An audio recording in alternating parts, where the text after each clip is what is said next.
Hello, I'm Rowan McAllister. Consider you are an autonomous vehicle driving down this lane. We probably want to forecast some of these pedestrian motions around us. Now consider this pedestrian here. What if we were to make a prediction that they walk this way, but in fact they walk this way? Does this prediction error matter?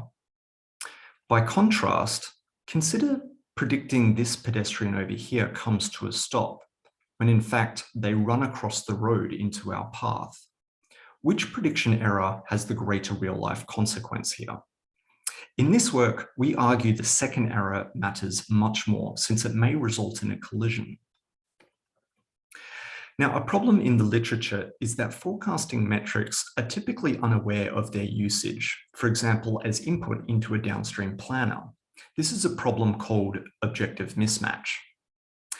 Our proposed solution is to weigh forecasting metrics by their effect on downstream control. And the benefit is this improves forecasting accuracy where it matters most, like potential collisions.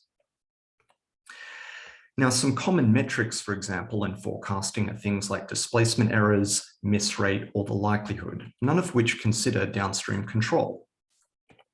Though some other works have proposed to solve the objective mismatch problem, and different works will make different assumptions. For example, that the planner is differentiable, or that the planner is stochastic, or that the planner is a known function. In our work, we assume the last only. And we think this is a safe assumption since many of the real-world autonomous vehicle planners are human designed already for reasons of safety and verification. Our method is to weigh forecasting metrics by their effect on downstream control. We compare against a baseline, R2P2 here, which uses the likelihood metric for scoring trajectories. Our work is to simply reweigh this metric in several ways. For example, by the expected difference in control outputs, whether that controller had been fed ground truth trajectories about where agents went compared to predicted trajectories, or a worst case version of the above over k samples, or an attention weighting.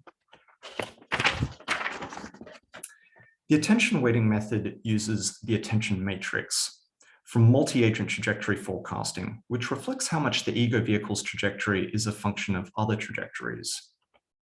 We use the CARLA simulation for our experiments with pedestrians that sometimes cross the road, and our controller will slow down if a pedestrian is predicted to cross paths with the ego vehicle. For example, this pedestrian in green, but not the one in blue.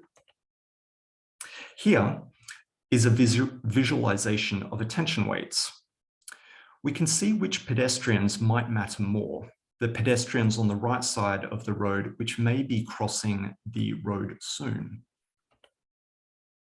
And here's a top-down view. Notice the attention weights are higher for pedestrians in front of the vehicle than for behind.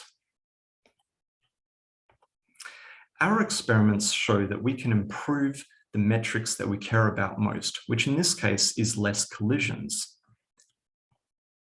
And interestingly, this comes at the expense of traditional metrics like average displacement error, which we do worse on, but doesn't matter. I look forward to answering your questions at our poster session, or feel free to email us. Thank you.